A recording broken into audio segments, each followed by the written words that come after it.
Je vous propose à présent de replonger dans l'histoire, celle de la Première Guerre mondiale, avec une exposition inédite au Mémorial de Verdun, le site qui accueille pour la première fois des œuvres d'art réalisées sur le champ de bataille. Laurent Parisot et Philippe Drault. Ce sont des œuvres nées dans le chaos. Réunies pour la première fois à Verdun, ces peintures, gravures, dessins et autres poèmes ou partitions ont tous été créés sur le champ de bataille en 1916 et 1917. Un retour aux sources qui a mobilisé les équipes du mémorial pendant 18 mois. C'est un très long travail, un travail de recherche, savoir quels sont les artistes qui sont passés à Verdun, savoir où sont aujourd'hui leurs œuvres, et puis un travail de conviction, convaincre les institutions, les prêteurs, de bien vouloir nous prêter ces œuvres, qui sont parfois extrêmement fragiles.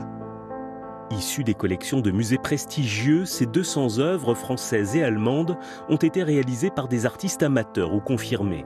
Fernand Léger, Franz Marc, ou ici Félix Vallotton et son tableau Verdun, représentation de forces titanesques dans un monde vide d'hommes et de nature, une allégorie de cette bataille industrielle qui broyait les êtres et a profondément affecté les artistes.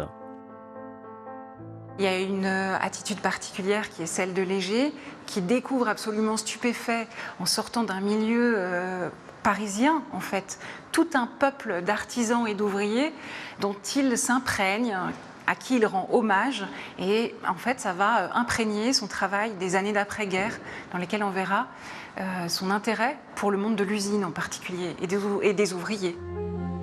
Une création artistique multiforme au cœur d'une hyper-bataille, un moyen d'expression et de réhumanisation pour échapper à l'enfer.